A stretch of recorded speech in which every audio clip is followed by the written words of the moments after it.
Commençons. Une autre semaine intéressante, semaine fascinante, oui. Beaucoup de choses se sont passées sur le front du conflit en Ukraine. Passons-les en revue. La dernière en date, je pense qu'ils viennent de terminer une réunion entre les États-Unis et la Russie à Riyad, n'est-ce pas, en Arabie Saoudite. Quel est votre avis là-dessus? Il me semble que c'est plus que l'Ukraine, n'est-ce pas? Ils ont parlé d'autre chose. Quel est votre sentiment sur la portée de la réunion et ce qu'ils ont accompli?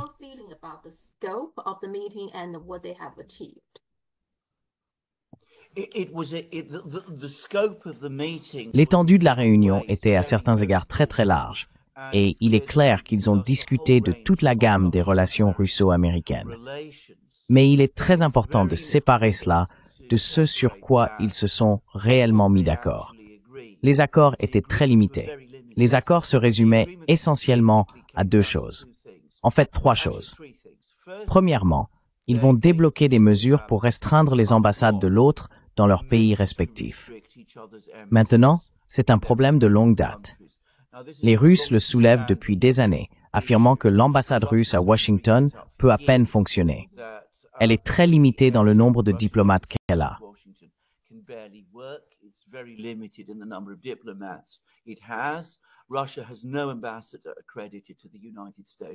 La Russie n'a pas d'ambassadeur accrédité aux États-Unis pour le moment, et l'ambassade ne peut pas utiliser le système bancaire américain.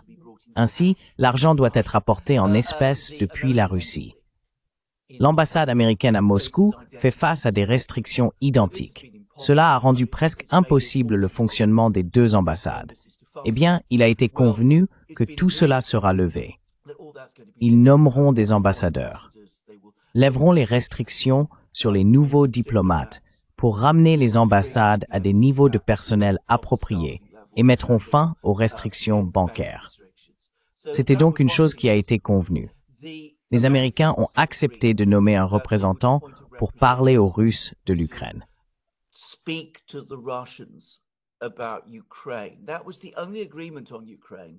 C'était le seul accord sur l'Ukraine qui a été réellement conclu, à savoir que les Américains nommeraient un représentant. Les Russes ont dit que dès que les Américains feraient cela et évalueraient le niveau de responsabilité de cette personne, ils nommeraient quelqu'un du même niveau. Apparemment, il y aura des groupes d'experts pour discuter d'autres questions des relations américano-russes à l'avenir, y compris des questions de sanctions et ce genre de choses. Donc en termes d'accords, nous parlons d'un ensemble très limité d'accords. Et aucun accord jusqu'à présent sur une rencontre au sommet entre Poutine et Trump. Il y avait des discussions selon lesquelles cela pourrait se produire la semaine prochaine. Mais les Russes disent qu'il est plus probable que cela se produise maintenant, en mars.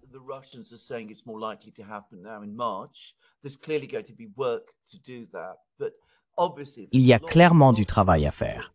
Mais évidemment, il y a beaucoup de choses à faire. Ce qui s'est passé à Riyad va bien au-delà de ce qui avait été convenu parce que les Américains sont venus et ont voulu parler avec les Russes de nombreuses choses. Clairement, les Américains veulent une normalisation complète des relations avec la Russie. Ils veulent rétablir des liens économiques complets et trouver un chemin pour que les sanctions puissent être levées. Ils l'ont clairement exprimé. Ils veulent une normalisation complète des relations avec la Russie et un dialogue complet avec la Russie sur toutes les questions possibles, y compris la Chine, l'Iran et toutes sortes de choses.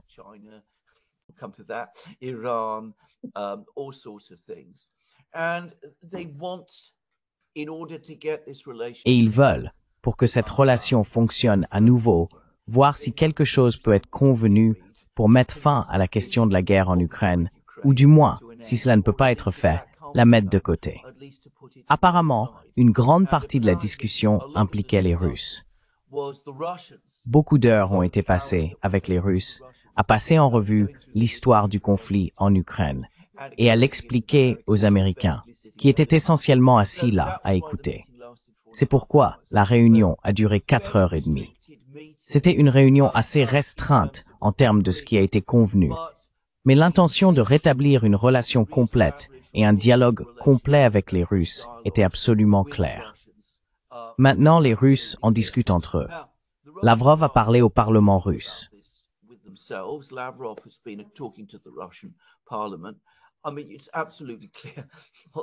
Je veux dire, il est absolument clair ce que les Américains veulent finalement faire. Et je pense que cela a même été évoqué dans les médias britanniques. Ils se jugent en pleine confrontation avec la Chine. Ils en parlent tout le temps. Ils veulent transférer toutes leurs armées, flottes et forces aériennes et toutes ces choses dans la région Asie-Pacifique. Et ils veulent aussi, comme ils le disent, éloigner les Russes de cette dépendance, comme ils aiment l'appeler, avec la Chine. Maintenant, Lavrov a parlé aujourd'hui au Parlement russe et il a clairement indiqué que cela n'allait pas se produire. Et je comprends que les Russes ont également dit au cours de la réunion de Riyad que la relation avec la Chine n'est tout simplement pas négociable. Je veux dire, ils ne sont même pas prêts à en parler.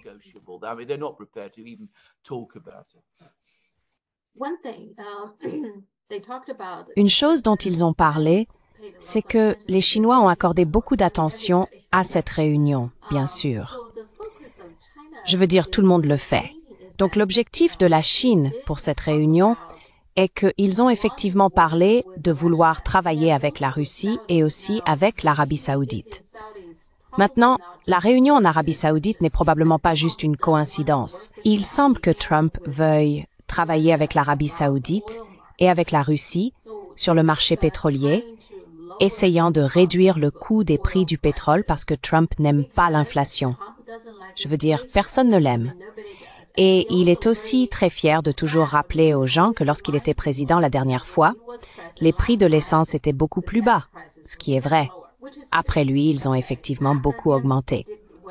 Donc, il aime les prix bas du pétrole, mais aussi, selon le point de vue chinois, il est possible qu'il essaie également de les abaisser tellement que les véhicules électriques chinois rencontreraient des problèmes. Donc, c'est une façon pour lui de contrer la Chine. Y a-t-il un élément de cela?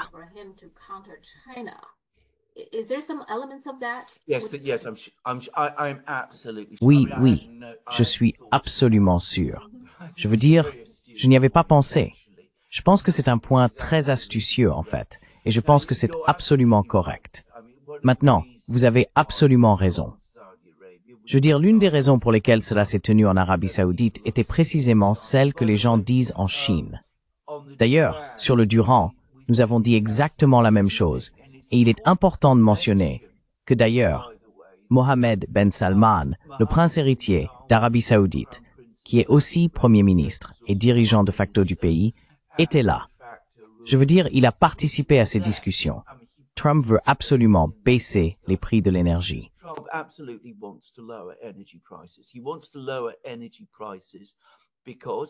Il veut baisser les prix de l'énergie parce que, comme il le dit à juste titre, c'est la voie pour faire baisser l'inflation. C'est tout à fait correct. Et pour ce faire, il doit lever les sanctions contre les Russes parce que les sanctions sur le pétrole et le gaz russe perturbent le bon fonctionnement des marchés mondiaux de l'énergie. C'est absolument vrai. Et donc, il veut faire cela pour réduire les coûts de l'inflation aux États-Unis. L'inflation augmente à nouveau aux États-Unis, il convient de le dire. Et évidemment, parler aux deux grands exportateurs de pétrole et de gaz en dehors des États-Unis, qui sont la Russie et l'Arabie saoudite, est logique pour y parvenir.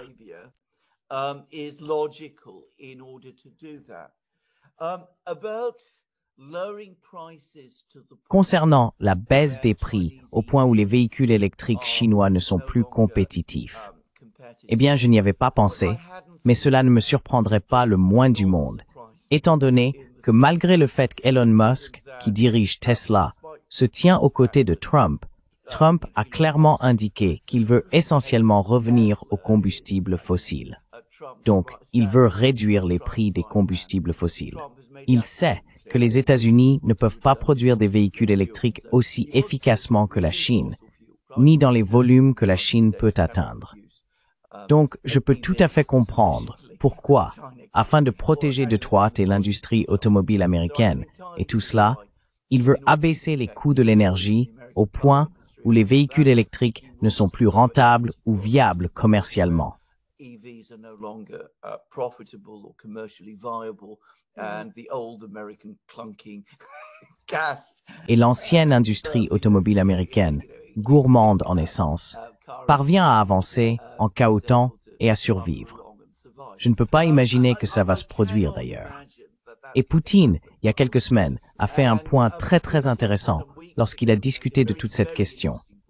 Il a dit, regardez, la Russie et l'Amérique ont les mêmes intérêts en termes d'énergie, à savoir que nous voulons que les prix soient bas parce que nous sommes tous deux de grands fabricants et nous voulons que cela aide notre industrie manufacturière. Donc, nous ne voulons pas que les prix soient trop élevés. Nous les voulons, vous savez, assez bas. We don't want prices to be too high. We want them, fairly low. But on the other hand, we don't want them so low. Mais d'un autre côté, nous ne voulons pas qu'ils soient si bas qu'il ne soit plus rentable de développer nos industries pétrolières et gazières. Parlons donc de ce que Poutine a dit. Il ne me semble pas, d'après ce commentaire, que Poutine ait beaucoup d'intérêt à éteindre les VE chinois qui, soit dit en passant, pénètrent maintenant le marché automobile chinois. Et bien sûr, comme nous le savons, les Russes, y compris les fabricants de véhicules à moteur russes, s'occupent à convenir d'une production conjointe et d'un travail conjoint sur les VE avec la Chine. Ils essayent d'attirer des investissements là-bas. Mais vous savez, je peux voir cela. Je peux imaginer que dans l'esprit de Trump, s'il peut atteindre cet objectif, ce serait une bonne chose. Comme je l'ai dit, il ne va pas le faire.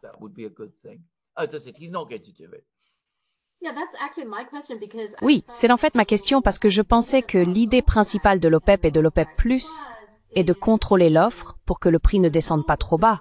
Parce que si c'est trop bas, cela nuira à tout le monde, vous savez, tous les pays producteurs d'énergie. N'est-ce pas? Alors, jusqu'où cela peut-il vraiment descendre?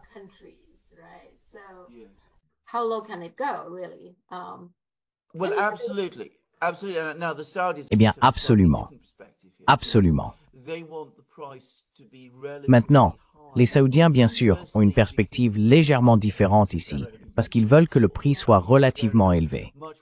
Premièrement, parce que le pétrole est leur seule grande exportation. Je veux dire, ils sont dans une position beaucoup plus faible. Ils n'ont pas les économies diversifiées que la Russie et l'Amérique ont. Mais au-delà de cela, les Saoudiens s'inquiètent que bientôt nous envisagerons un monde où le pétrole est sinon, vous savez, beaucoup moins important. Ils essayent donc de construire une sorte de base industrielle de haute technologie qui sera là pour les Saoudiens lorsque le pétrole sera épuisé. Ils ont un programme d'investissement massif en cours pour y parvenir. Et pour le faire, ils ont besoin que le prix du pétrole soit élevé parce qu'ils ont besoin de l'argent des recettes pétrolières pour investir dans tous ces projets qu'ils réalisent en Arabie Saoudite, dont beaucoup, je devrais dire, sont des projets d'investissement très très chers au cœur de MBS. Donc, il y a une tension.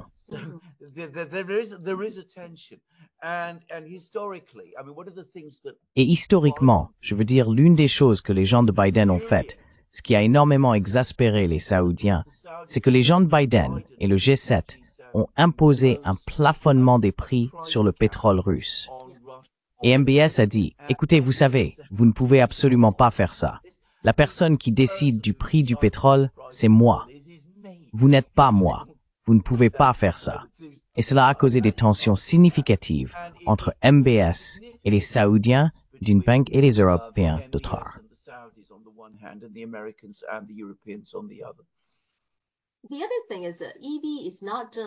L'autre chose est que les véhicules électriques ne sont pas seulement économes en énergie par eux-mêmes. Il s'avère que si vous voulez faire des choses de haute technologie, comme les voitures autonomes par exemple, cela fonctionne beaucoup mieux avec les véhicules électriques par rapport aux voitures traditionnelles à combustible fossile. Donc, vous voyez, le dilemme auquel Trump est confronté est que s'il veut protéger les emplois des constructeurs automobiles traditionnels américains, il retarde technologiquement les États-Unis, n'est-ce pas?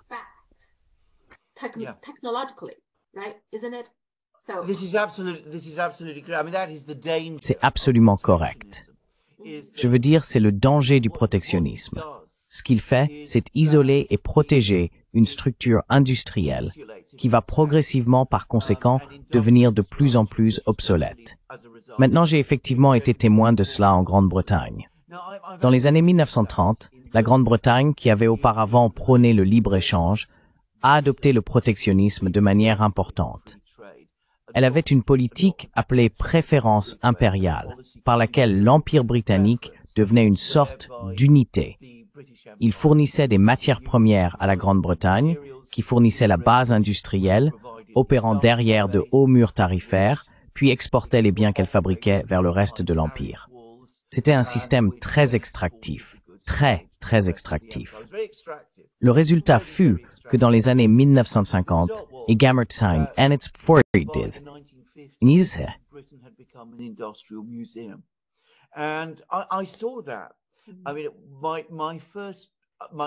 je veux dire, mon premier travail en tant qu'avocat était dans l'industrie. J'ai fait beaucoup de travail industriel, ce qui signifiait aller visiter des usines d'ingénierie britanniques qui existaient encore en nombre dans les années 1980. J'ai été choqué par leur obsolescence.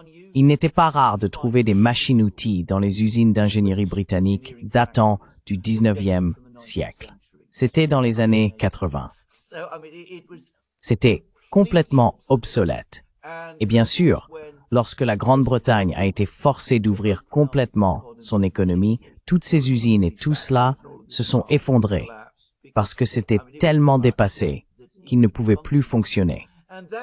Et c'est le danger, si on va à toute vitesse sur le protectionnisme, que les États-Unis eux-mêmes pourraient affronter, surtout compte tenu de la concentration, en termes de propriété, de l'industrie automobile américaine aujourd'hui.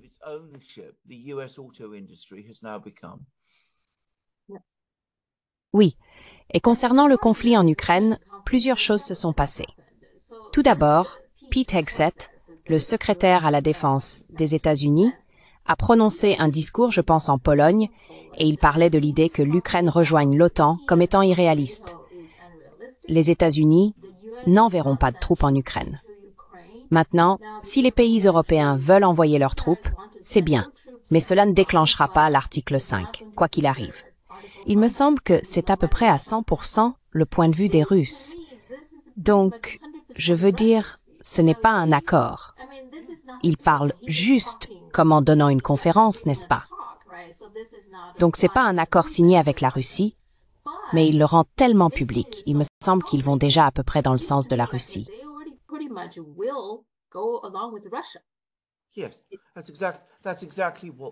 Oui, c'est exactement ce qu'ils vont faire. Je veux dire, ce que dit Pete Hegseth, et dans une certaine mesure Trump le dit maintenant aussi, c'est qu'ils capitulent face aux réalités de la situation. Les Russes ne vont pas laisser l'Ukraine rejoindre l'OTAN. Leur armée progresse en Ukraine. Le rythme des avancées russes, contrairement à ce que prétendent certaines sections des médias américains et britanniques, s'est de nouveau accéléré au cours de la dernière semaine. Ils avancent à nouveau plus rapidement. Donc c'est la situation réelle, c'est la réalité actuelle. Les États-Unis ne peuvent pas inverser cela. Il ne peut pas intégrer l'Ukraine dans l'OTAN. S'il commence à donner des garanties de l'article 5 aux Européens en Ukraine, si les Européens entrent en Ukraine, ils pourraient facilement se retrouver en guerre avec la Russie, ce qui serait la Troisième Guerre mondiale. Il ne veut pas faire face à cela. Donc, Pete Hegseth dit la vérité. C'est la vérité que les Russes expriment depuis des années. Il a fallu plus d'une décennie pour en arriver à cette position. Nous avons eu toute une guerre et des centaines de milliers de personnes tuées pour en arriver là. La Chine, d'ailleurs, l'a compris il y a longtemps. Je me souviens avoir lu des articles et des éditoriaux dans le Global Times, ce qui est si unique. Vous ne pouvez pas faire ce que vous faites. Vous ne pouvez pas étendre l'OTAN, réduire l'espace vital de la Russie, comme ils l'ont décrit, et vous attendre à ce qu'il n'y ait aucune réaction.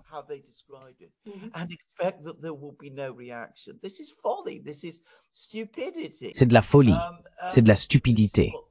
C'est ce que les Chinois disent depuis des lustres, mais personne en Occident ne voulait l'accepter. Je veux dire, au fond, ils le savaient tous. Ils le savaient. Mais c'était l'objectif. L'objectif était de mettre la pression sur les Russes. Et maintenant, les Américains comprennent que la guerre est perdue. Les sanctions n'ont pas fonctionné, pas de la manière dont elles étaient censées le faire. Ils sont très effrayés par le fait que la Russie et la Chine sont maintenant visiblement amis et ont un partenariat sans limite. Et ils se disent, mon Dieu, qu'avons-nous fait? Essayons de trouver une issue. Et si cela signifie que nous devons accepter certains des points que les Russes nous disent depuis 10 ans, eh bien, nous n'avons pas vraiment le choix. C'est de cela qu'il s'agit.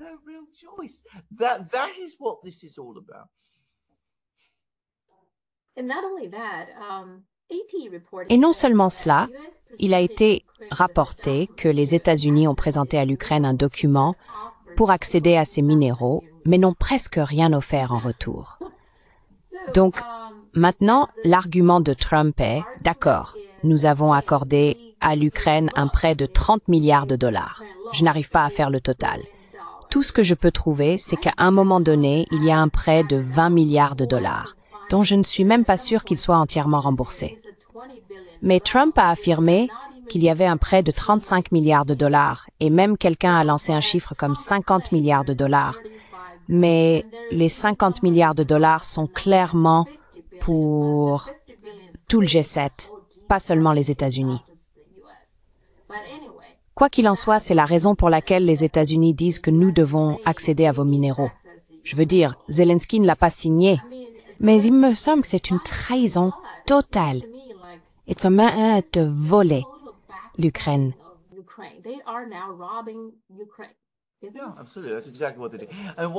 Oui, absolument.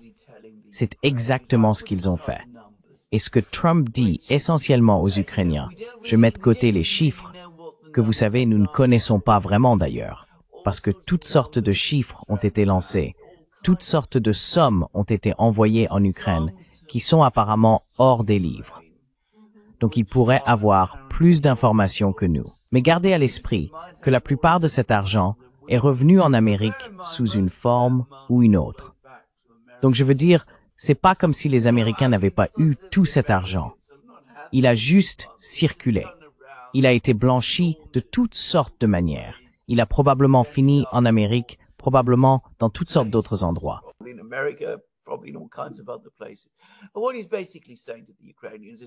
Mais ce qu'il dit essentiellement aux Ukrainiens, c'est « Regardez, nous vous avons donné tout cet argent, peu importe combien c'est. Maintenant, nous le voulons en retour. Si vous ne pouvez pas nous payer, eh bien nous allons prendre toutes vos richesses minérales. Et ce n'est pas seulement la richesse minérale que nous voulons un privilège. La première partie de tout l'argent que vous recevez de toutes sortes de sources de revenus ira à nous. Nous prendrons la plupart de l'argent que vous gagnez de vos exportations alimentaires, du travail de vos ports, de toutes ces sortes de choses. Ils iront aux États-Unis et ils iront pratiquement indéfiniment, parce que peu importe combien d'argent vous gagnez, peu importe combien l'économie ukrainienne croît, elle ne pourra jamais rembourser les sommes que Trump dit qu'elle doit.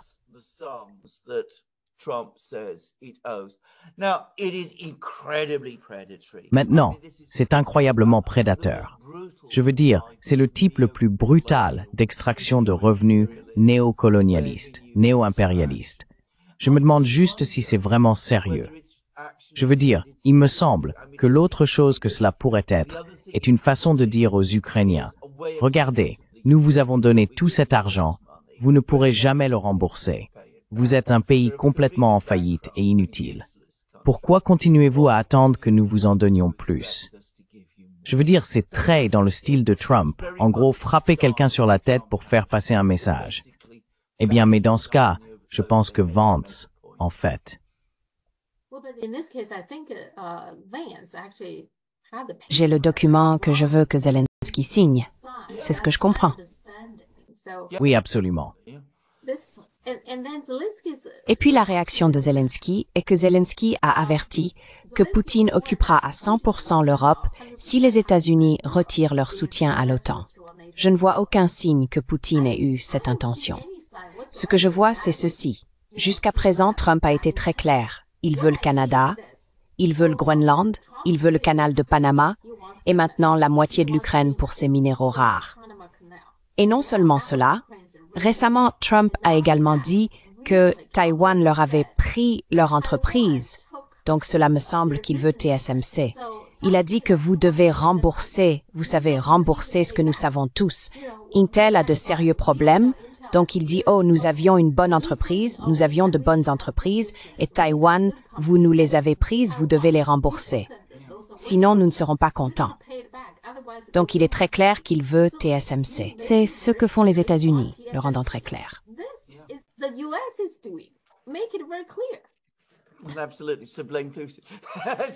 Absolument. Donc, blâmer Poutine. C'est tout Poutine qui veut venir et prendre le contrôle de l'Europe. Ignorez ce que font les Américains. Ignorez tout cela. C'est complètement absurde. Mais vous savez, absolument, vous avez complètement raison. Je veux dire, il n'y a rien à ajouter à cela. Que se passe-t-il? Je pense que nous en avons discuté dans un programme récent que nous avons fait ensemble, que les Américains sont en retrait. Ils subissent ce qui est finalement une défaite en Ukraine.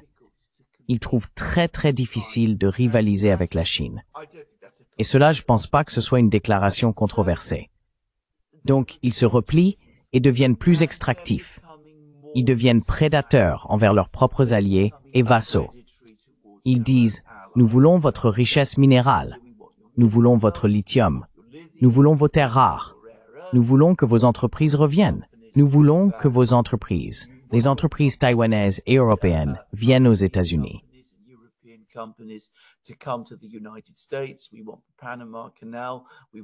Nous voulons le canal de Panama.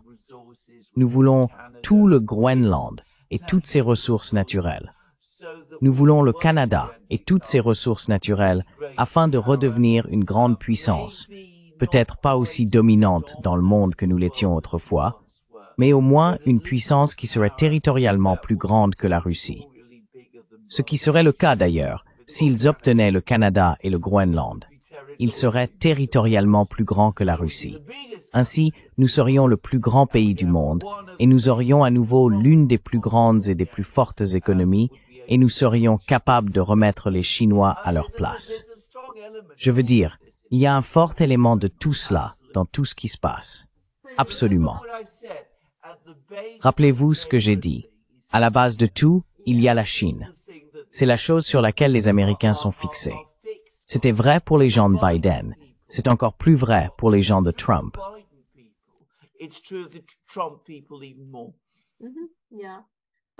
Oui, mais c'est scandaleux que Zelensky avertisse le monde que Poutine va, vous savez, occuper l'Europe à 100%.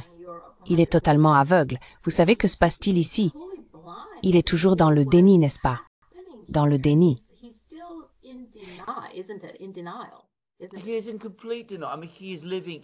Il est dans un déni total. Je veux dire, il a parlé de Trump vivant dans une bulle d'information. La personne qui vit dans une bulle d'information, c'est Zelensky lui-même. Je veux dire, ça fait très longtemps qu'il a perdu tout contact avec la réalité. Il a perdu tout contact avec ce qui se passe sur les fronts de bataille, l'état de son propre pays, les réalités de la guerre et la manière dont les Américains se comportent envers l'Ukraine. Et c'est la réalité de la situation. Il a donné une conférence de presse aujourd'hui, une conférence de presse très troublante à mon avis, dans laquelle il a clairement indiqué qu'il veut rester et demeurer président de l'Ukraine.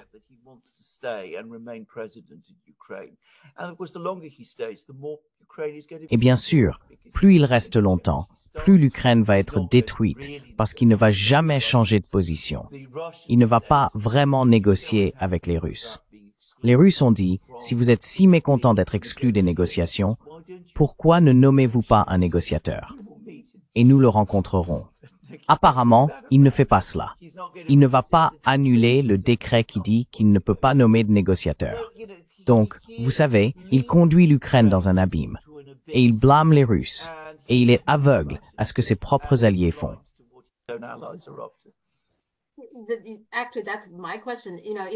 En fait, c'est ma question.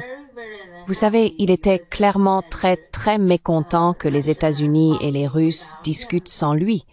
Eh bien, pourquoi ne peut-il pas aller parler aux Russes? Les États-Unis peuvent négocier, donc il peut aussi négocier avec la Russie. Il ne le fait pas. Et il semble aussi que la Russie et les États-Unis veulent qu'il parte, non? Parce qu'ils appellent tous les deux à des élections, n'est-ce pas?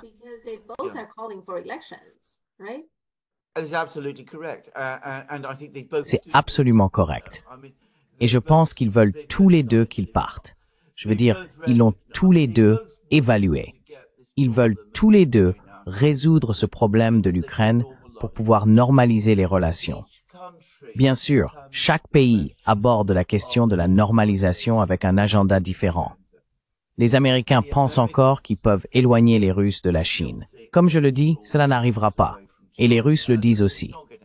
Mais de toute façon, les Américains, vous savez, l'espoir fait vivre. Ils veulent toujours le faire. Les Russes veulent la normalisation, car pourquoi ne le voudraient-ils pas? Et de leur point de vue, s'ils ont une relation normale avec les États-Unis, ils ne seront pas placés sous siège économique.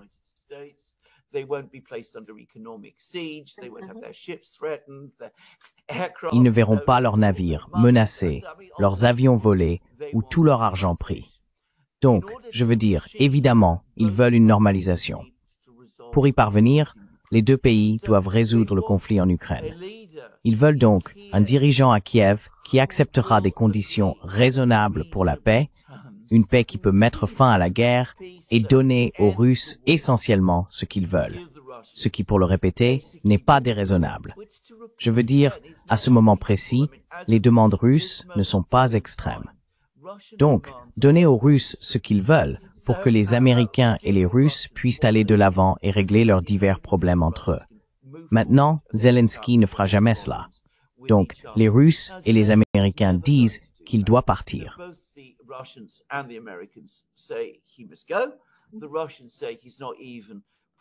Les Russes disent qu'il n'est même pas vraiment le président constitutionnel de l'Ukraine parce qu'il a dépassé son mandat. Donc il doit y avoir soit des élections, soit autre chose à faire à Kiev pour régler la situation là-bas.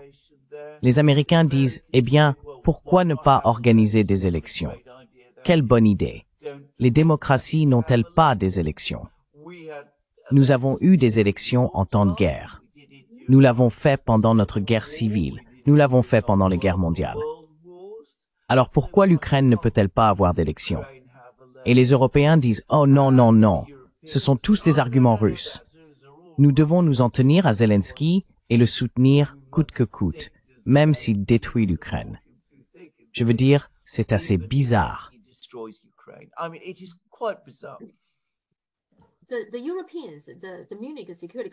Les Européens, la conférence de sécurité de Munich, il se passe aussi beaucoup de choses là-bas, très dramatiques. Donc J.D. Vance, le vice-président, a prononcé un discours qui a rendu de nombreux Européens nerveux. Même le président sortant du Conseil de sécurité de Munich s'est ému avec des larmes. Ce que Vance a dit, c'est qu'il était très critique envers les valeurs des pays européens. Il a dit que vos valeurs ne sont pas alignées avec les nôtres. Vous êtes des dictateurs, vous êtes autoritaires, vous n'autorisez pas votre peuple à s'exprimer librement, etc. Quelle est votre opinion à ce sujet?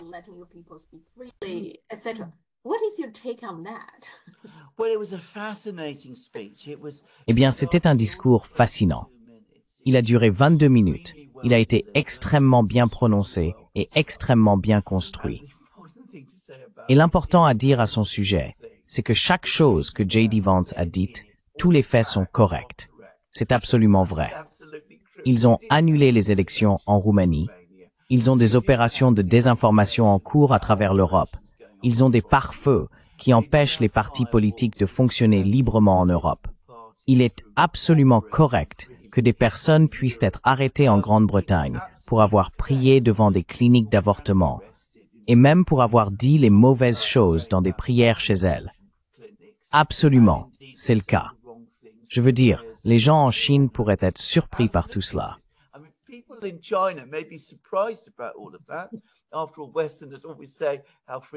Après tout, les Occidentaux disent toujours à quel point ils sont libres et démocratiques et à quel point la Chine est autoritaire. Mais c'est la réalité de l'Europe d'aujourd'hui. Donc tout ce que J.D. Vance a dit est vrai. Il n'a pas dit autre chose que les Européens, s'ils avaient 2 neurones à connecter, auraient pu dire, à savoir que tout cela vient d'Amérique. Ce sont les Américains qui ont appris aux Européens à être comme ça, avec la désinformation, la manipulation des médias, le contrôle de l'information, les jeux avec les élections. Tout cela a commencé en Amérique, pas en Europe. Ce sont les Américains qui allaient interférer dans les affaires internes d'autres pays. Une autre chose dont Vance se plaint. Ils ont commencé à faire cela bien avant que les Européens ne s'y mettent.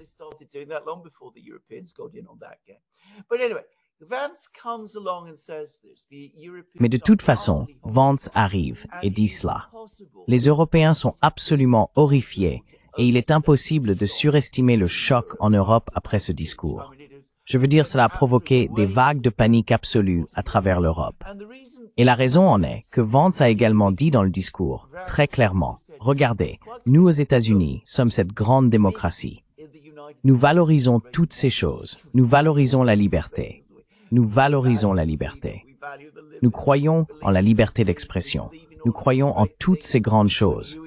Mais vous en Europe, vous ne faites clairement plus cela. Donc, nous ne pouvons plus vraiment dire que nous défendons le monde libre. Alors pourquoi devrions-nous être ici du tout? Puisque vous devenez ces rétrogrades antidémocratiques, il est sûrement temps pour nous de partir.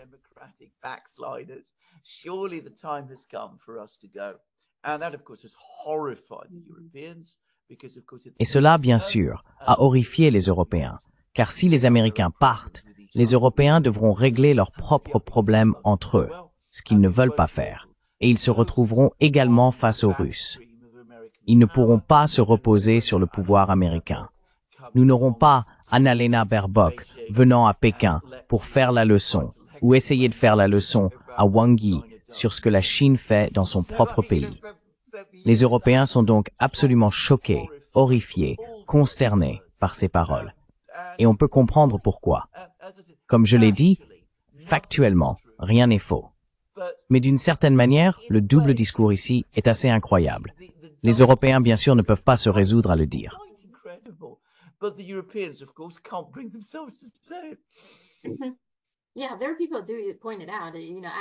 Oui, il y a des gens qui le soulignent, vous savez, alors qu'ils parlent de la liberté d'expression étant réprimée aux États-Unis et dans l'UE en Europe. Mais ils font quelque chose aux États-Unis. Vous savez, il y a beaucoup de médias que Trump n'aime pas. Je ne dis pas que ce sont de bons médias équitables, mais vous savez, la paix, par exemple, je pense qu'elle est maintenant exclue parce qu'elle n'appelle pas le golfe du Mexique le golfe d'Amérique. Oui.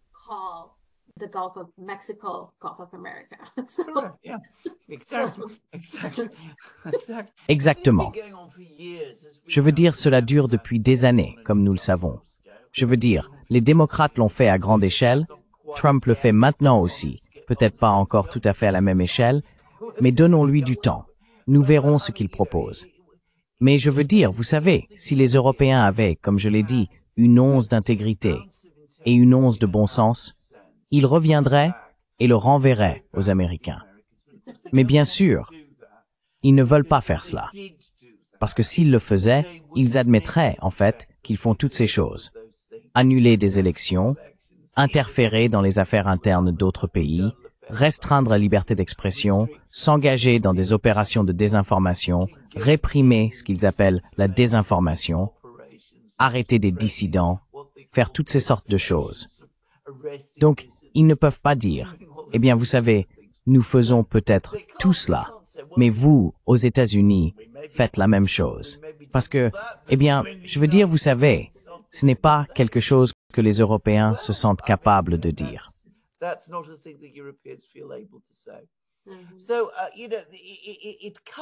Les commentaires de Vance ont été accompagnés d'une remarque faite par le secrétaire à la défense des États-Unis, Pete Hegseth, qui, je pense, a plus que tout autre effrayé les Européens lorsqu'il a dit « Vous savez, vous ne pouvez pas sérieusement vous attendre à ce que les troupes américaines restent en Europe pour toujours. » Ce qui est, bien sûr, exactement ce que les Européens attendent, ou du moins ce qu'ils veulent.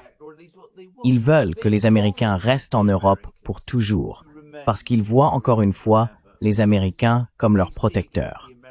Je parle de la classe politique maintenant. Ils veulent croire qu'ils font partie d'une grande entreprise commune avec les Américains.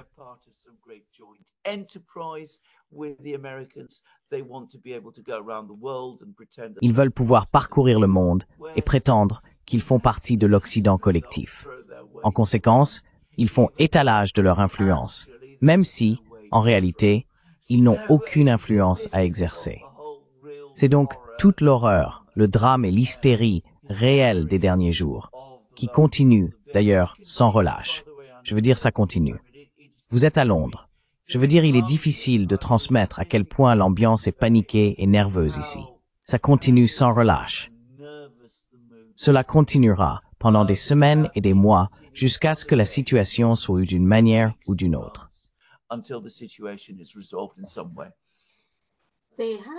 Ils ont eu une réunion d'urgence à Paris, n'est-ce pas? Alors, en est-il ressorti quelque chose ou était-ce juste une réunion pour que tout le monde pleure ensemble?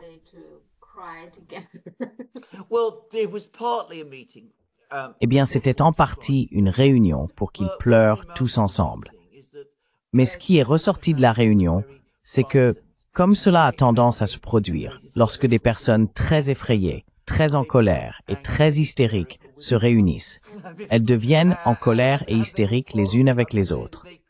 Et ils se sont tous disputés. Je veux dire, ils ne pouvaient pas se mettre d'accord. Les Britanniques sont venus en parlant d'envoyer des forces de maintien de la paix en Ukraine. Les Français les ont soutenus. Les Allemands étaient absolument horrifiés, tout comme les Espagnols. Mélanie ne supporte pas Macron, qui est l'hôte.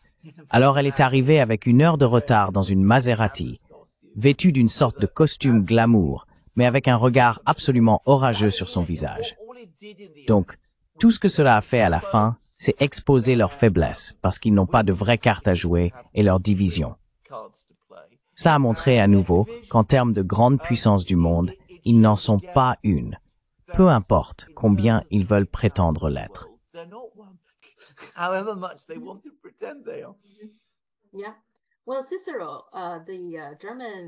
Oui. Eh bien, Cicéro, le magazine allemand, avait en couverture une image du globe. Et puis il y a un dragon, vous savez, la Chine, et ensuite l'ours russe, et enfin l'aigle, les Américains, n'est-ce pas, les États-Unis. Ils divisaient clairement le globe. C'était donc une image sur la couverture de Cicéro. Donc je suppose que c'est ce qu'ils craignent.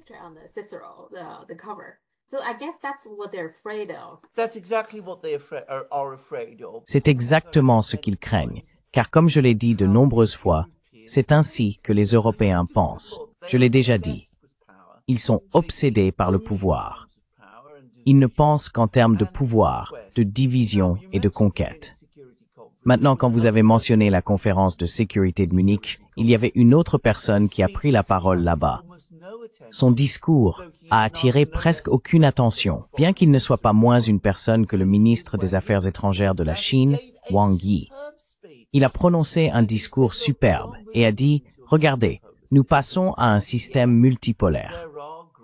Oui, il y a de grandes puissances, mais cela ne signifie pas que nous devons passer à une situation de division et de conquête en découpant le monde entre nous. Tout ce que cela va faire, c'est créer des crises, des tensions, de l'incertitude et la guerre.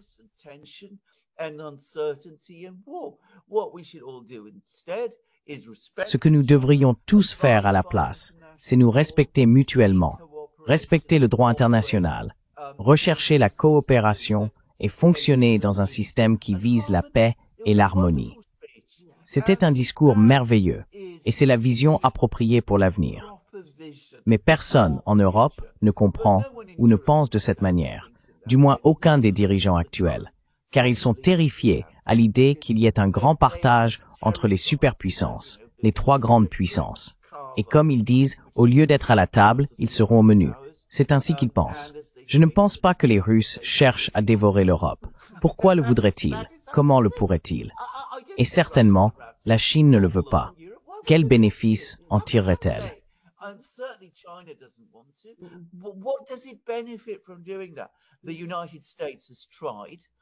Les États-Unis ont essayé, et nous voyons qu'ils n'ont pas la capacité de le faire. Maintenant, si vous voulez que je dise, lequel reste le plus dangereux des trois grandes puissances? C'est les États-Unis. Comme vous l'avez dit plus tôt dans le programme, il parlait de prendre le contrôle du Groenland et du Canada et du canal de Panama. Et ils veulent la moitié des ressources minérales de l'Ukraine et d'énormes privilèges sur les autres sources de revenus de l'Ukraine. Les Russes ne parlent pas de cette manière. Les Chinois parlent de manière complètement différente. Mais personne n'écoute. Je dois dire, c'est assez extraordinaire comment le discours de Wang Yi, un excellent discours, un discours d'une telle sagesse et humanité, très court d'ailleurs, très clair, comment ce discours a disparu en Europe dans une sorte de, vous savez, puits de... Et c'est le ministre des Affaires étrangères de la Chine.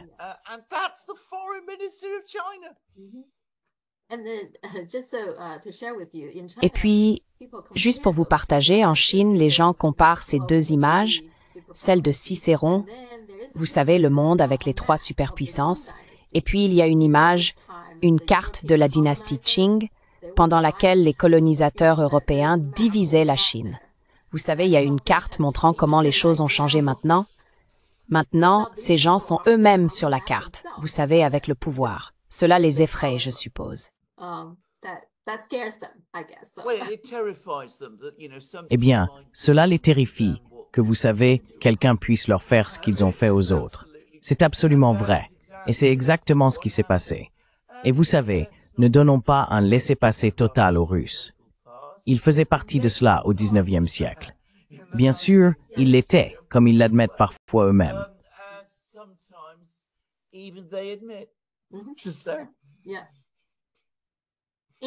Oui. Et concernant les relations entre les États-Unis et la Chine, comme vous l'avez dit, la Chine est toujours en arrière-plan et l'administration Trump se concentre clairement sur la Chine.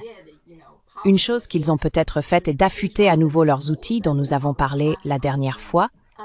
Il y a un signe, pas très bon, que le site web du département d'État américain a supprimé une phrase très importante, à savoir que les États-Unis ne soutiendront pas l'indépendance de Taïwan. Cela ne va pas affecter l'effort de la Chine pour s'unifier. Mais c'est un signal, n'est-ce pas?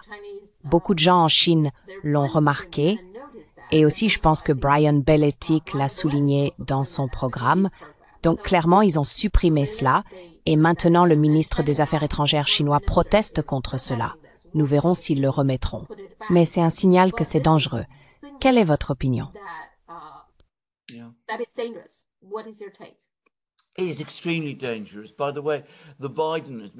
C'est extrêmement dangereux. D'ailleurs, l'administration Biden, pendant un bref moment, a fait quelque chose de très similaire. Ils ont ajusté le site web du département d'État pour laisser entendre que Taïwan était en fait un pays souverain. La Chine a protesté, et après un certain temps, ils l'ont changé à nouveau. Mais ici, nous voyons que cela se reproduit. Un point important à souligner est qu'à un certain niveau, Brian Beletic a absolument raison. Ce qui s'est passé, ce n'est pas que les États-Unis sont soudainement devenus mous ou une superpuissance bienveillante. C'est juste qu'en Ukraine contre la Russie, ils ont subi une défaite. Vous pouvez l'emballer comme vous voulez, mais ils n'ont pas pu l'emporter.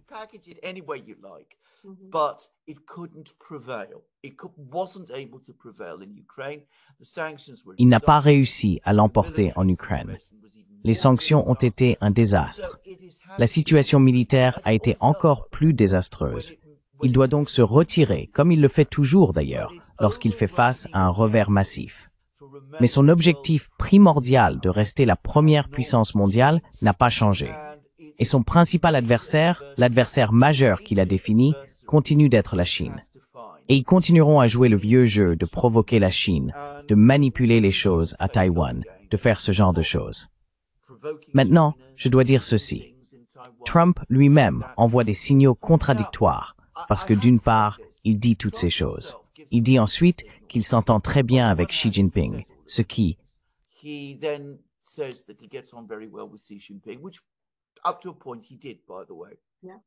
jusqu'à un certain point, il l'a fait d'ailleurs. Il propose maintenant l'idée que la Chine, les États-Unis et la Russie réduisent de moitié leurs dépenses de défense, ce qui est intéressant. Je veux dire, vous savez, peu importe comment vous le présentez, c'est une idée intéressante.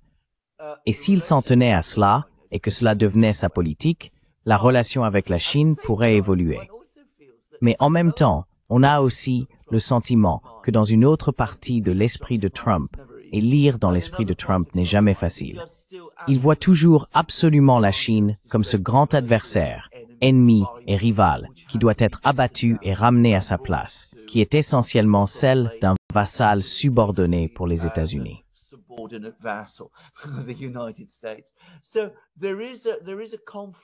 Il y a donc un conflit aux États-Unis actuellement et peut-être un dialogue. Mais personne ne devrait penser que la situation internationale s'est complètement stabilisée, car ce n'est pas le cas. La rivalité et la tension entre la Chine et les États-Unis restent très grandes. Et comme je l'ai dit, une partie de l'objectif de cette approche envers la Russie est de voir si elle peut être éloignée de la Chine, de la manière que les Américains croient à tort, d'ailleurs. Ils croient à tort que Richard Nixon et Henry Kissinger ont d'une manière ou d'une autre persuadé la Chine de se retourner contre l'Union soviétique dans les années 1960, alors que le conflit avec l'Union soviétique avait commencé avant cela. Mais c'est le récit que vous avez en Occident. L'Occident est tout au sujet des récits, et certains d'entre eux y croient vraiment. Mais quoi qu'il en soit, c'est comme ça.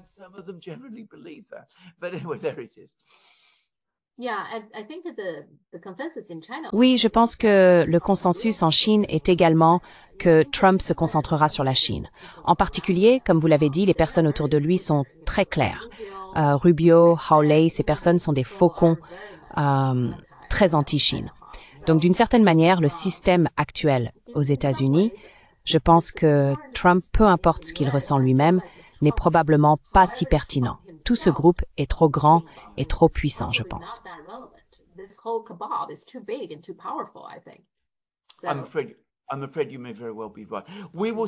J'ai bien peur que vous ayez raison. Nous verrons ce qui se passe. Mais certainement, cette chose sur le site du département d'État, dirigé bien sûr par Marco Rubio, qui est un faucon anti-Chine, est préoccupante. C'est très très préoccupant. Et j'espère vraiment qu'il ira rencontrer Wang Yi correctement à Pékin très bientôt. Et peut-être qu'il aura une réunion avec d'autres dirigeants chinois également. Et vous savez, commencera à changer ses vues là-bas, parce que cela a un réel potentiel de tourner très mal.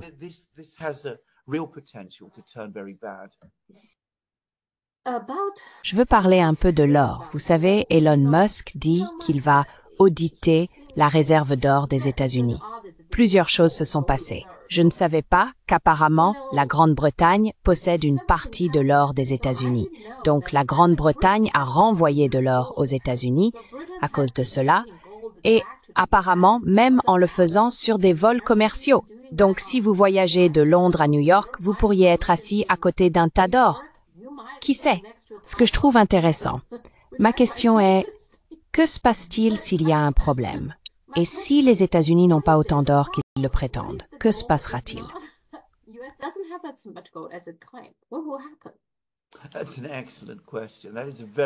C'est une excellente question. C'est une très très bonne question. Eh bien sûr, si vous m'aviez posé cette question, disons, en 1965, vous savez, à l'époque de Goldfinger, vous vous souvenez du film où ils allaient planter la bombe nucléaire avec l'aide des Chinois? Souvenez-vous, c'était censé être une bombe nucléaire chinoise qu'ils allaient mettre en place. Donc vous voyez, l'obsession avec la Chine remonte historiquement, très très loin. Mais quoi qu'il en soit, à cette époque, s'ils découvraient qu'il n'y avait pas autant d'or à Fort Knox ou autant d'or en possession du trésor américain, les gens pensaient que cela aurait été une crise majeure parce que le dollar américain était lié à l'or d'une certaine manière.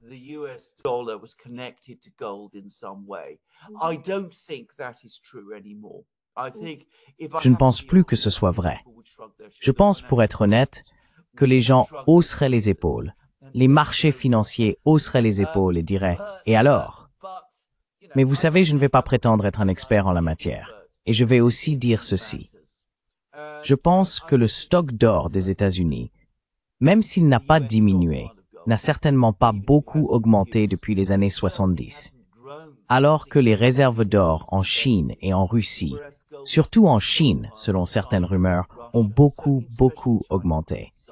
Dans la mesure où l'or pourrait potentiellement servir de garantie pour un futur système financier, les Américains sont dans une position plus faible que la Chine. Certainement la Chine l'est, de l'avis de tous.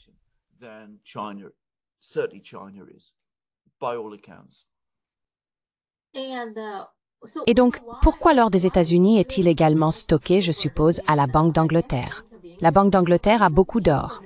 Oui, ça n'appartient pas à la Banque d'Angleterre, n'est-ce pas?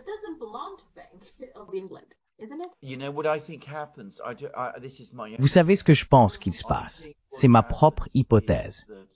Je pense que ce qui se passe, c'est que lorsque les Britanniques sont en difficulté, ce qui arrive assez souvent avec leur système financier et monétaire, l'or leur est transféré par les États-Unis et est conservé en dépôt par la Banque d'Angleterre.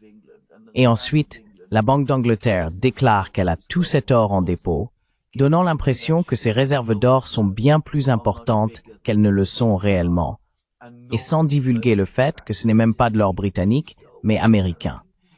Donc, je pense qu'il y a beaucoup de cela qui se passe, parce que la livre sterling, la monnaie britannique, est souvent surévaluée et est très vulnérable à la volatilité. Et gardez à l'esprit que la Grande-Bretagne a de très gros déficits, tant budgétaires que commerciaux. Donc, son compte courant est très mauvais. Et obtenir de l'or des États-Unis de cette manière rend les chiffres britanniques meilleurs qu'ils ne le sont réellement.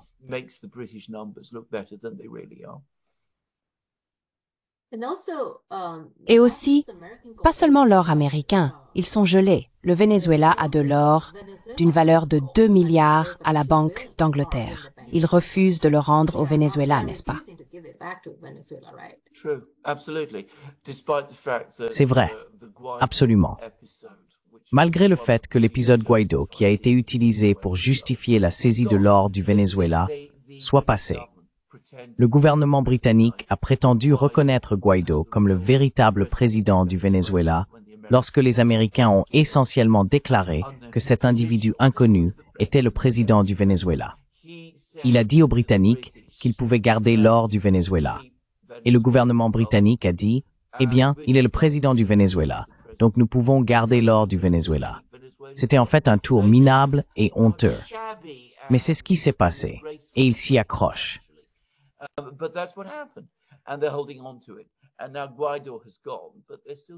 Et maintenant Guaido est parti, mais il s'accroche toujours à l'or du Venezuela. Ce n'est pas la première fois que les Britanniques font cela. L'une des grandes questions sans réponse, l'une des grandes énigmes historiques à laquelle personne n'a jamais donné de réponse satisfaisante, est qu'avant la révolution russe, le tsar de Russie a déposé une grande partie de sa richesse personnelle, y compris une part importante des réserves d'or de la Russie, à la Banque d'Angleterre. La révolution russe est arrivée et on n'a plus jamais entendu parler de cela.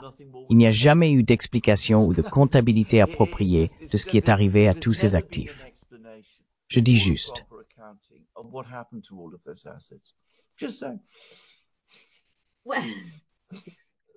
Pourquoi quelqu'un mettrait-il quoi que ce soit à la Banque d'Angleterre? Je veux dire, on ne peut pas faire confiance à quelqu'un comme ça. C'est un vol. Tu ne peux pas. Tu ne peux pas.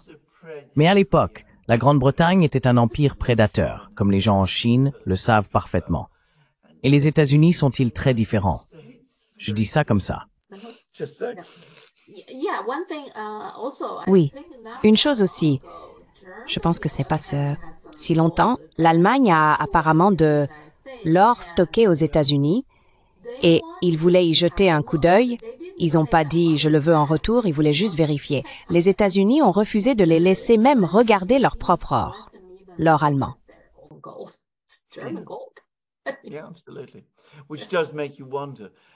Oui, absolument. Ce qui vous fait vous interroger. Je veux dire, l'une des choses qui est ressortie des opérations d'Elon Musk est à quel point les pratiques financières et comptables américaines, les pratiques comptables gouvernementales, sont devenues absolument opaques. Je veux dire, ce qui m'a vraiment étonné, et il semble que ce soit vrai, c'est que le président des États-Unis lui-même, depuis l'époque de Harry Truman, n'a pas été autorisé à obtenir une comptabilité appropriée du Trésor pour ce qui arrive à un tiers de l'argent qui passe par le Trésor. Je veux dire, cela, je dois dire, est extraordinaire pour moi. Donc, tout le système de comptabilité, de finance et de gestion financière au cœur même du pouvoir à Washington s'est effondré. Et il a apparemment commencé à s'effondrer dans les années 1940. Et il s'est maintenant complètement effondré.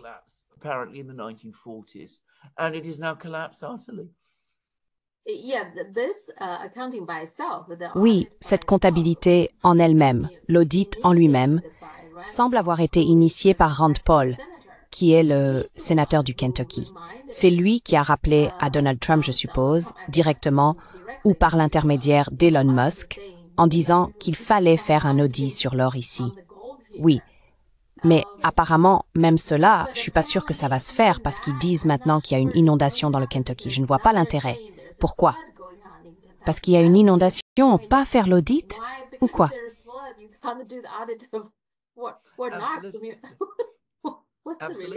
Je veux dire, n'est-ce pas intéressant de voir comment les inondations se produisent à des moments très opportuns? N'avons-nous pas discuté dans l'un de nos récents programmes de la manière dont la Chine a pris le contrôle des inondations? Peut-être devrait-il faire venir des ingénieurs et des gestionnaires des inondations chinois au Kentucky, et ils pourraient régler cela pour qu'ils puissent faire un compte-rendu approprié. Mais bon, je plaisante. Je veux dire, ce sont des excuses ridicules. Et quand des excuses comme celles-ci sont faites, elles soulèvent vraiment beaucoup de questions.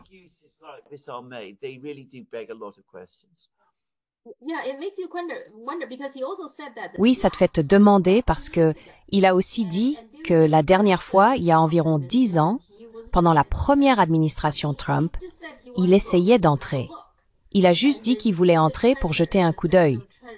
Et puis, il faut l'approbation du secrétaire au Trésor. À l'époque, je pense que c'était Mnuchin, non? Et Mnuchin a dit, d'accord, tu peux le faire, mais ensuite, il a changé d'avis. Il a dit, je veux faire ça aussi avec toi.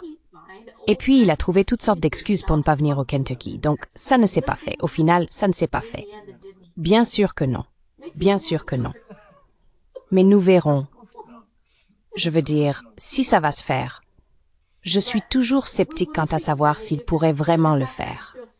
D'accord.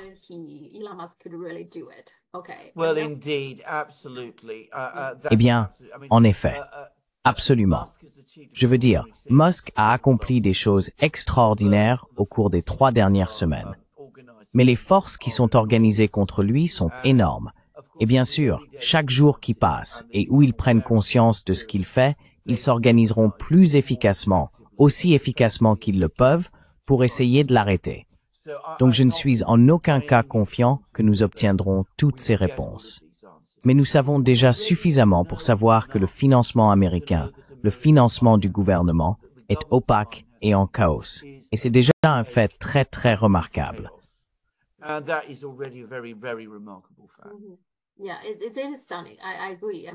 Oui, c'est stupéfiant, je suis d'accord. Je veux dire, beaucoup de choses ne sont même pas automatisées. Elles sont même pas numérisées. Ils utilisent encore du papier. Exactement. Quoi qu'il en soit, nous vivons des temps très intéressants et pas seulement aux États-Unis. D'accord. Concernant Nesha aussi, tu sais, tu m'as dit, c'est un film qui a atteint le plus haut box-office de tous les temps, dans le top 10 maintenant, qui est le seul film non hollywoodien. Et bien sûr, les médias en Occident disent « Oh, c'est entièrement à cause du marché chinois ». Eh bien, Avatar, Titanic, Star Wars, ils ont tous été autorisés en Chine. D'accord, les gens regardaient cela. Donc ce n'est pas comme si ces films n'étaient pas autorisés et que seul celui-ci est en Chine. Donc de toute façon, mais tu me dis qu'il n'est projeté dans aucun cinéma européen, sauf en Grèce, n'est-ce pas? Correct. Et la raison, savez-vous pourquoi? Eh bien, je veux dire, il n'y a pratiquement eu aucune discussion publique sur ce film. Ce n'est pas comme si la plupart des gens en Grande-Bretagne, en France ou en Allemagne savaient même qu'il existe. Bien sûr, certaines personnes le savent, parce qu'elles en apprennent l'existence sur Internet et des choses de ce genre. Mais ce n'est pas quelque chose dont vous lisez dans les médias. Il n'y a pas eu de grandes critiques à son sujet ou quoi que ce soit de ce genre. La raison pour laquelle les films chinois ne sont pas largement diffusés dans les cinémas européens. Et cela, d'ailleurs, je le sais parce que j'ai un passé dans ce domaine. Mon frère, pendant très longtemps, a été secrétaire de la Guilde des scénaristes de Grande-Bretagne, les personnes qui écrivent les scénarios des films.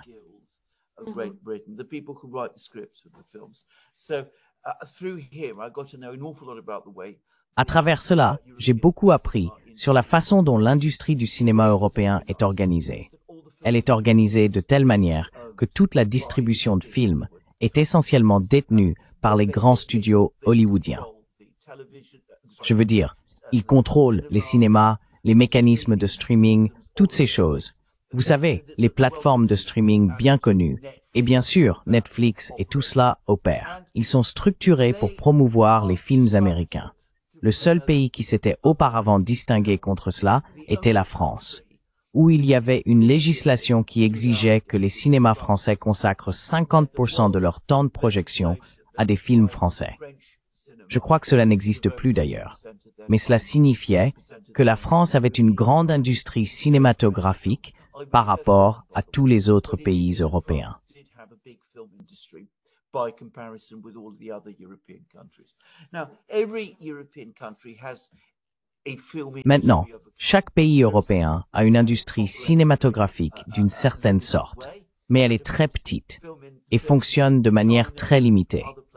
Et bien sûr, les films de Chine et d'autres endroits, surtout de Chine, qui a une énorme industrie cinématographique, ont beaucoup de mal à percer sur le marché européen. Aux États-Unis, c'est plus facile. En Amérique, ces films sont projetés. Et la raison en est que les studios américains, les grands studios, veulent montrer leurs films en Chine. Ils craignent que si l'on interdit la projection de films chinois aux États-Unis, ils ne puissent pas montrer leurs films en Chine. C'est donc pourquoi il est plus facile de voir des films chinois aux États-Unis qu'en Europe. Mais c'est essentiellement la raison.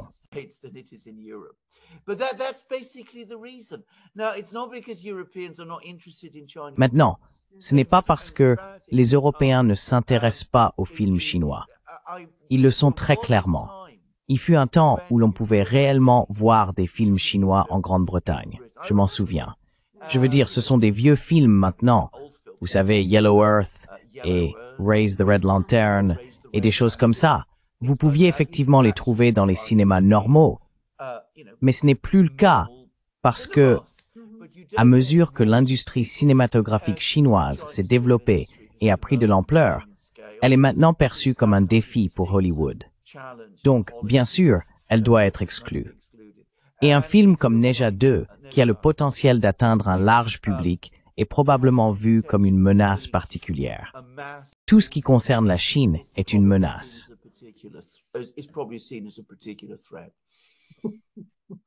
Tout ce qui concerne la Chine est perçu comme une menace.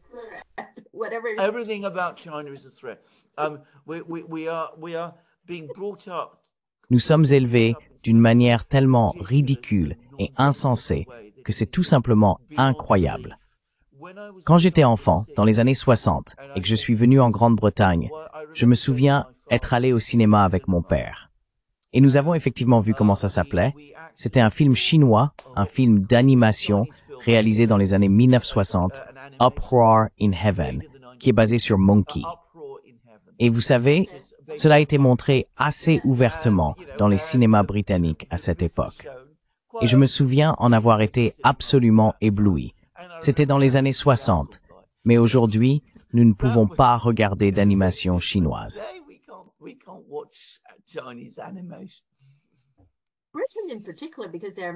La Grande-Bretagne en particulier, car il y a de nombreux films et séries télévisées britanniques en Chine qui sont très populaires.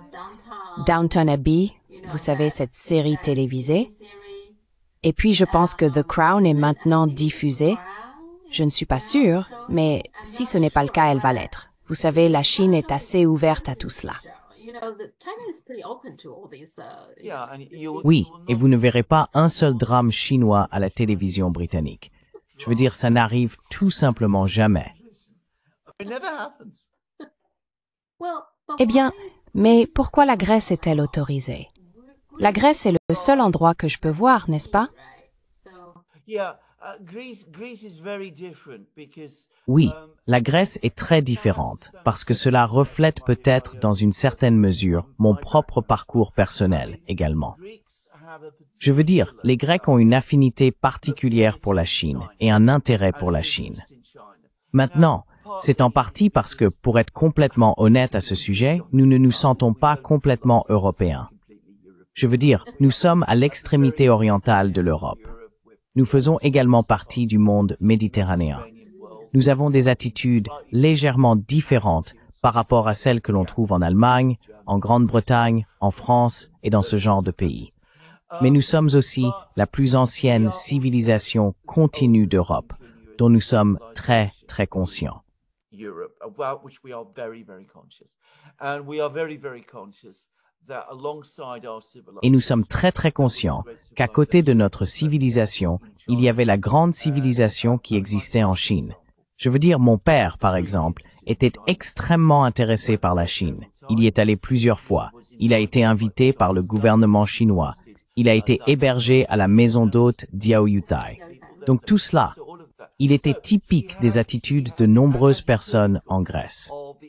Il y aura donc une demande en Grèce pour des films chinois et un accès à la culture chinoise, de manière que vous ne trouverez pas ailleurs en Europe.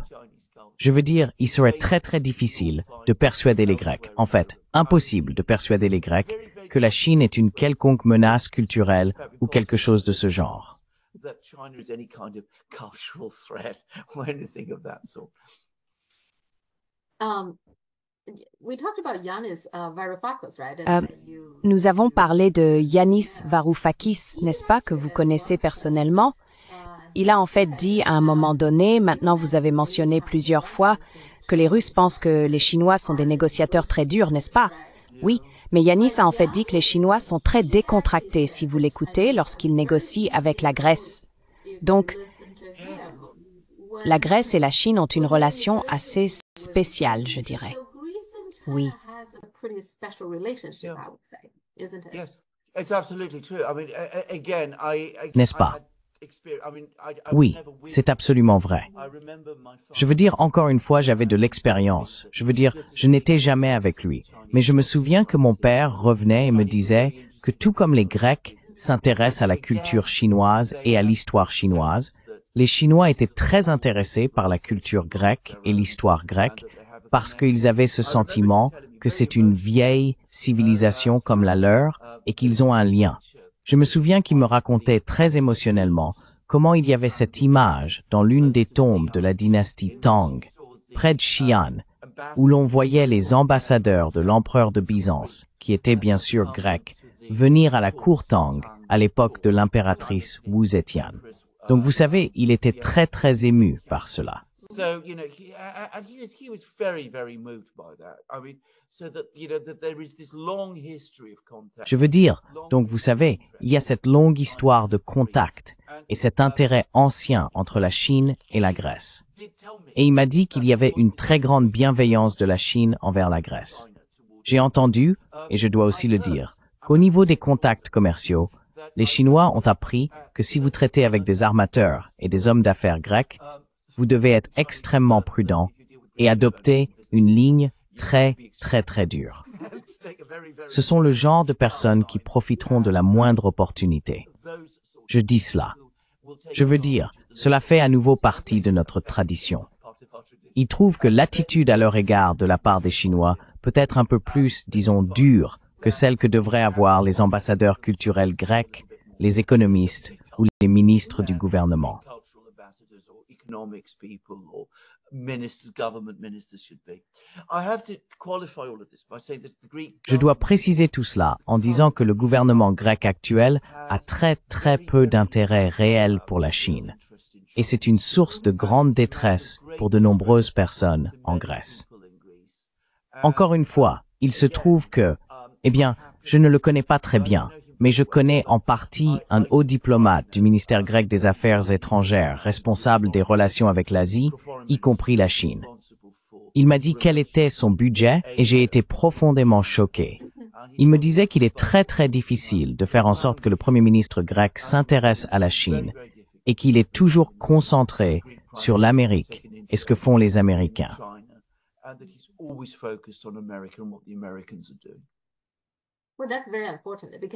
Eh bien, c'est très regrettable car en Chine, il y a beaucoup de bonne volonté, en fait pas seulement au niveau du gouvernement, mais même parmi les gens ordinaires. Maintenant, êtes-vous au courant de ce qui est arrivé au Varyag, le porte-avions d'Ukraine? En avez-vous entendu parler? Oh oui, absolument. Les Chinois ne l'ont-ils pas reconstruit et c'est devenu un projet chinois, n'est-ce pas? Oui. Et ils ont appris certaines choses de cela et ils ont construit des porte-avions bien meilleurs que celui-là. Mais de toute façon, continuez. Eh bien, je pense que toute cette expérience a vraiment solidifié la relation entre la Grèce et la Chine. Juste pour que mon public connaisse l'histoire, n'est-ce pas? Donc, le Varyag est le porte-avions ukrainien qui n'a pas été terminé. Après l'effondrement de l'Union soviétique, ils ne pouvaient pas continuer. Je pense qu'ils en avaient construit les 2/3 et ils ne pouvaient pas continuer à le construire parce qu'il manquait d'argent. Non seulement ils ne pouvaient pas continuer, mais ils ne pouvaient même pas le garder parce que son entretien coûte apparemment beaucoup d'argent. Ils cherchaient donc un acheteur. Maintenant, bien sûr, la Chine, à l'époque, n'avait pas de porte-avions.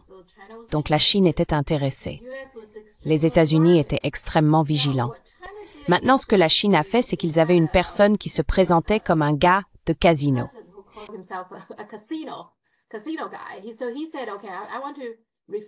Alors, il a dit, d'accord, je veux transformer ce truc en hôtel flottant et casino au large de Macao. C'était donc sa motivation pour l'acheter. Les États-Unis ont immédiatement envoyé des gens pour dire aux Ukrainiens d'être très prudents. Mais à l'époque, les Ukrainiens avaient besoin d'argent. Finalement, les États-Unis n'ont pas pu empêcher la vente, mais ont dit aux Ukrainiens de tout dépouiller. Donc c'était essentiellement juste une coquille vide. Mais même ça, d'accord, donc c'est fini. Finalement, je pense qu'à l'époque, ils ont payé 20 millions ou quelque chose comme ça. Donc ça a pris beaucoup d'efforts. Finalement, la Chine l'a obtenu. Je veux dire, ce gars l'a obtenu. Et il voulait naviguer à travers le Bosphore. Mais la Turquie a dit non.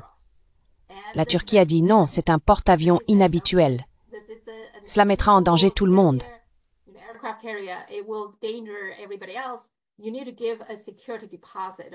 Vous devez verser un dépôt de garantie de 1 milliard de dollars. C'était en 2000, je pense.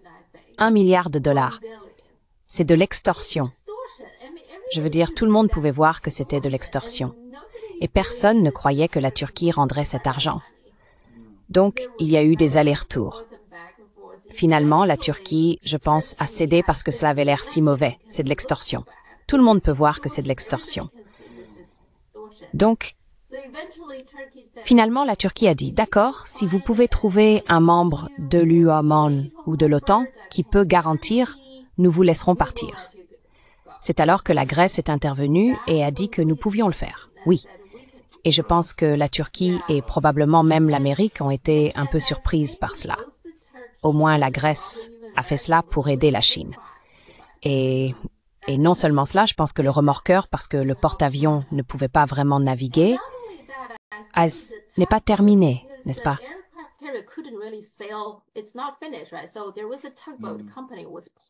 Il y avait donc une compagnie de remorqueurs qui ramenait tout le porte-avions en Chine. Et pendant ce processus, c'était très dramatique. Il y a eu vraiment du mauvais temps à un moment donné. Donc les câbles reliant les deux bateaux se sont cassés. Ils ont dû sauver le tout dans des conditions très difficiles.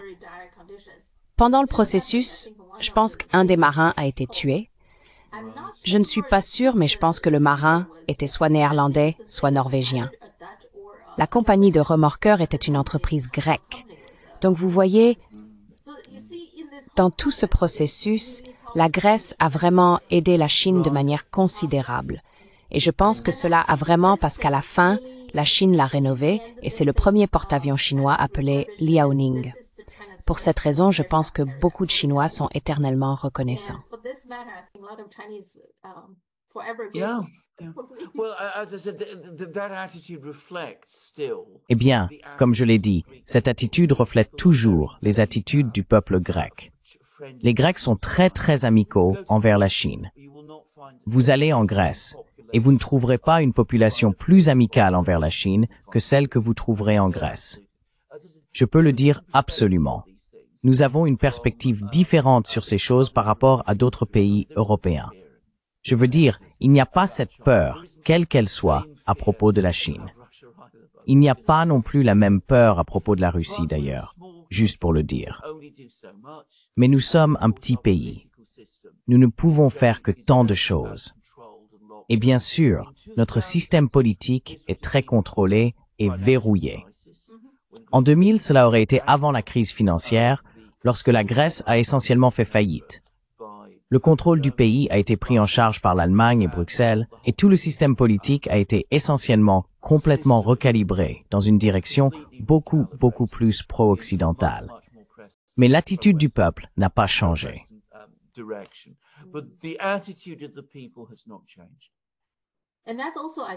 Et c'est aussi, je pense que vous pouvez voir pourquoi la Turquie et la Chine ont toujours un peu de différent, vous savez.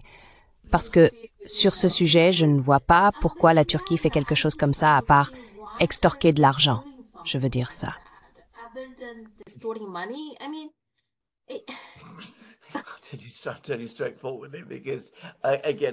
Franchement, parce que encore une fois, je connais la Turquie, c'était ce milliard. Et vous avez absolument raison. Le milliard, quoi qu'il en soit, n'aurait pas eu la garantie grecque. S'il avait été violé, cela aurait impliqué la Turquie dans un différend avec l'Union européenne, parce que c'était une politique différente à l'époque. Cela a probablement dissuadé la Turquie, mais vous avez absolument raison. Si la Chine avait simplement déposé cet argent, elle n'aurait jamais revu son argent. Et bien sûr, il serait allé directement dans les comptes de toutes sortes de personnes importantes en Turquie, y compris des membres du gouvernement turc, des amis du Premier ministre de l'époque, qui étaient, je pense, sinon encore M. Erdogan, des amis de M. Erdogan.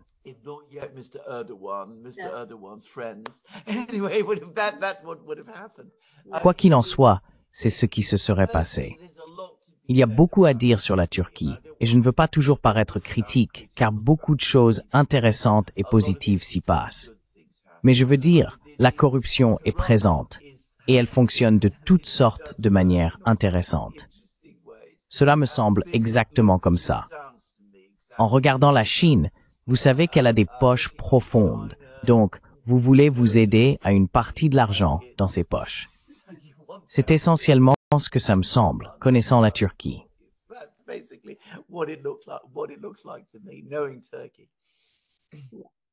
Mais cela ne donne pas une bonne image de la Turquie, n'est-ce pas? Non, bien sûr que non. Vous contrôlez une partie très cruciale de la route maritime, vous en profitez. C'est la définition de l'extorsion. C'est tout à fait exact. Mais si vous regardez la politique étrangère turque, vous pouvez voir comment elle se déroule tout le temps. Regardez la façon dont ils viennent de renverser le gouvernement en Syrie. Ils ont installé un nouveau gouvernement en Syrie. Tout cela visait à chasser les Russes. Soudainement, ils veulent que les Russes restent. Ils téléphonent aux Russes. Ils font en sorte que ce nouveau leader téléphone aux Russes et dise, eh bien, vous savez, vous pouvez avoir vos bases et me donner beaucoup d'argent. Vous obtenez une sorte de commerce qui se fait. C'est, je le crains, ainsi que fonctionne la Turquie. C'est ainsi qu'elle conduit ses relations. Elle adopte toujours une approche de négociation très, disons, pragmatique et dure. Et je crains que les scrupules, la morale, la cohérence et le principe n'aient que très peu de rôle à jouer.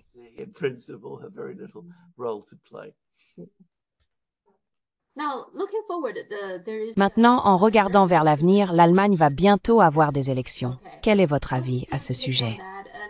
Je veux dire, Alice Weidel, son parti, l'AfD, gagne du soutien dans les sondages, mais ils ne sont toujours pas le plus grand parti, selon les sondages, n'est-ce pas? No, I agree. I agree. Now, I have to say, Non, je suis d'accord. Maintenant, je dois dire qu'on m'a dit qu'il y a des sondages privés qui les placent encore plus haut que certains de ces sondages publics. Mais comme c'est privé, je ne sais pas. Et je ne veux pas deviner quelque chose, donc comme je l'ai dit, je ne sais pas vraiment. Il semble que l'AfD ait de l'élan. Cependant, elle fait face à une classe politique en Allemagne qui est très enracinée et à une société qui est très habituée à rechercher la stabilité au sein de sa classe politique existante. Donc je pense qu'il sera très difficile pour l'AfD de percer et de devenir le plus grand parti lors de cette élection allemande. Je ne pense pas que ça va arriver. Donc je suppose que ce sera la CDU. Je suppose que le prochain chancelier sera Friedrich Merz. Merz est un atlantiste pro-américain, pur et dur. Is a dyed-in-the-wool pro-American Atlanticist. He formerly worked for BlackRock. Il a auparavant travaillé pour BlackRock, juste pour dire. Cela vous donne une idée de qui il est. Et très probablement, il essaiera de former une coalition avec soit le SPD, en d'autres termes, le parti gouvernemental actuel, Olaf Scholz, soit les Verts. Je veux dire, cela pourrait être l'un d'eux, ou peut-être même les deux, selon les résultats de l'AfD et les mauvais résultats de la CDU. Il est donc peu probable que la politique allemande change. Mais le fait que l'AfD fasse de tels progrès montre à quel point la société allemande devient mécontente. Et bien sûr, un gouvernement qui est essentiellement le même que le gouvernement actuel, après une élection où l'Allemagne est si mécontente, et alors qu'il y a tant de problèmes qui s'accumulent dans l'économie allemande, prépare le terrain pour plus de troubles à l'avenir. Sets the scene for more trouble going forward. You can't just go on doing this and expect. Vous ne pouvez pas continuer à faire cela et vous attendre à ce que rien ne change. Maintenant, j'ai rencontré des gens de l'AfD et je dois dire quelque chose. En tant que parti, en tant que groupe politique, ils ont tendance à être assez favorables à de bonnes relations avec la Russie. Ils sont beaucoup moins enthousiastes à propos de la Chine. Et la raison est, et je dois le redire, qu'il y a un élément ethno-nationaliste au sein de l'AfD. Donc, les Russes, comme nous en avons déjà discuté, sont des Européens chrétiens blancs. Les Chinois ne le sont pas. Et c'est un problème. Vous savez, encore une fois, je déteste parler de cela, mais c'est une réalité à laquelle il faut faire face.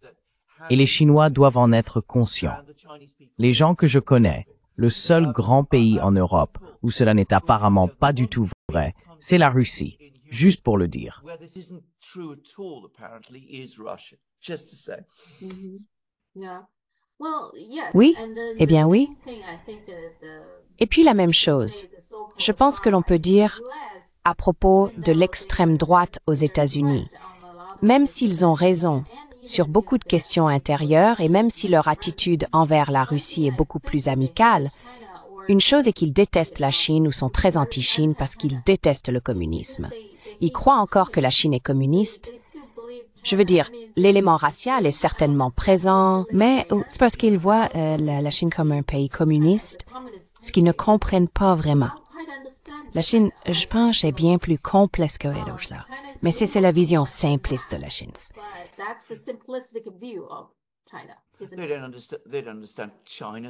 Ils ne comprennent pas la Chine. Ils ne comprennent pas les communistes. Ils ne comprennent pas les socialistes. Ils ne comprennent rien de tout cela. Et ils mettent ensemble toutes ces incompréhensions pour arriver à quelque chose d'absurde. Mais quoi qu'il en soit, c'est comme ça. Vous avez absolument raison. C'est absolument vrai. Ils n'aiment pas les Chinois, en partie parce que les Chinois sont différents, mais aussi parce que les Chinois sont meilleurs dans tant de domaines que les Américains. Et ils n'aiment pas les Chinois parce qu'ils sont aussi communistes. Nous n'aimons pas les communistes.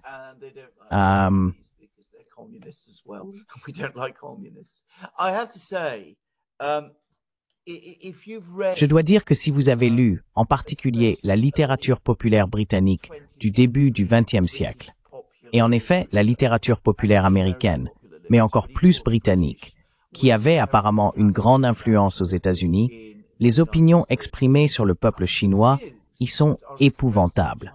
Je veux dire, elles sont absolument horribles. Et je veux dire, vous savez, toutes ces sortes de...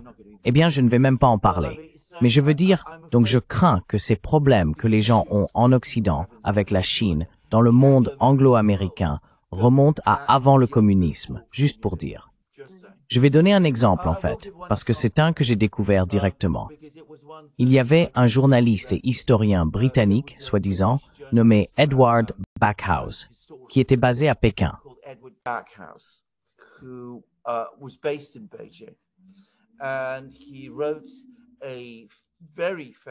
Et il a écrit un livre très célèbre intitulé « La Chine sous l'impératrice douairière ». Il l'a écrit vers 1908, je pense. Et quand on le lit aujourd'hui, c'est raciste au point de l'insanité. Il a été prouvé par la suite qu'il avait falsifié presque tous les documents sur lesquels il est basé. Mais l'influence qu'il a eue pour façonner les idées britanniques sur la Chine à cette époque était immense. Il a été complètement accepté comme le grand ouvrage de référence sur la Chine à cette époque. Il a encore son influence aujourd'hui, même s'il a été discrédité, car tant d'histoires et de mythes qu'il a propagés sont devenus partie intégrante de la culture populaire. Il continue de percoler et d'empoisonner le terrain, si vous voulez.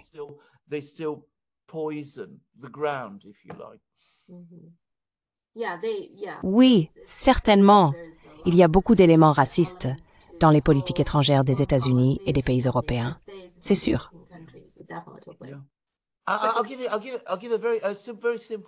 Je vais vous donner un exemple très simple. Je ne sais pas comment c'est décrit, mais il y a le soulèvement de ce que nous appelons en Occident les boxers. Je sais qu'en Chine, vous avez un bon début avec la révolte des boxers. Oui. La révolte des boxers, exactement. Eh bien, il y a eu une déclaration célèbre que l'impératrice a faite à l'époque, qui est, vous savez, jamais le mot paix. Ce qu'elle voulait dire, c'est que la Chine est terriblement affligée. Le peuple chinois n'a jamais l'occasion de jouir de la paix.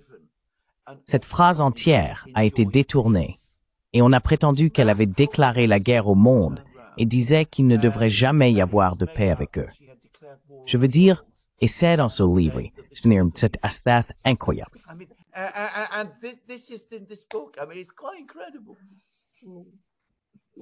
Oui, l'Occident est très doué pour manipuler les choses. Manipuler le langage de cette manière. Absolument. Oui, et ce n'est pas seulement envers les Chinois, je suppose, mais envers toute personne non blanche. Oui, absolument. Malcolm X a dit à un moment donné qu'ils allaient convaincre l'un de nous de tuer l'autre pour pouvoir prétendre que l'un de nous a fait cela. Exactement. Cela résume comment ils aiment faire en sorte que cela se produise. Vous savez qu'ils diront « Vous voyez, vous avez fait cela, c'est pourquoi vous êtes inférieur. »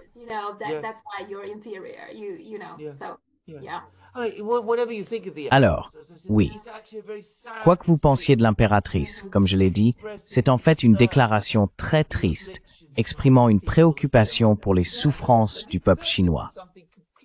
Et comme je l'ai dit, cela s'est transformé en quelque chose de complètement différent, insensé et agressif. Je veux dire, vous avez cela tout le temps.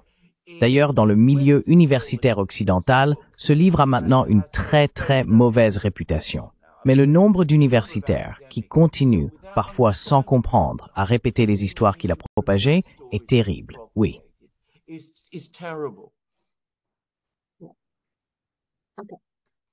D'accord. C'est tout ce que j'ai pour l'instant. Voyons ce qui s'en vient. Je veux dire, je pense que l'élection allemande est probablement, j'ai oublié si c'est avant ou après mercredi prochain, mais nous verrons ce qui se passe là-bas.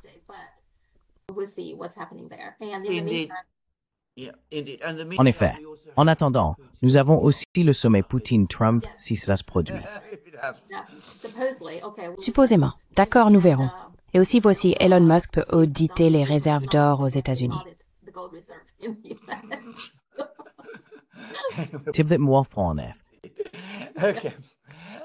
Passez une excellente, Gwen. By the way, I'll look out for this film and I'll see if I Au fait, je vais chercher ce film et voir si je peux obtenir une version Blu-ray. Nous pouvons accéder aux films chinois de cette manière. On peut encore trouver des films chinois comme ça. On ne trouve plus de films russes d'ailleurs. Ils sont beaucoup plus restreints. Mais bon, je vais le chercher maintenant. they are much more restricted. But anyway, I'll look out for it now. I watched it, you know, Je l'ai regardé. it is actually- Vous savez, comme vous l'avez dit, c'est effectivement disponible aux États-Unis. Donc, même si je vis dans une petite ville, j'ai pu le voir. Je l'ai vu samedi dernier. D'accord. Saturday. Okay. Excellent. Excellent. Merci beaucoup. Passez une excellente semaine. Great week. Toi aussi. Au revoir. Au revoir.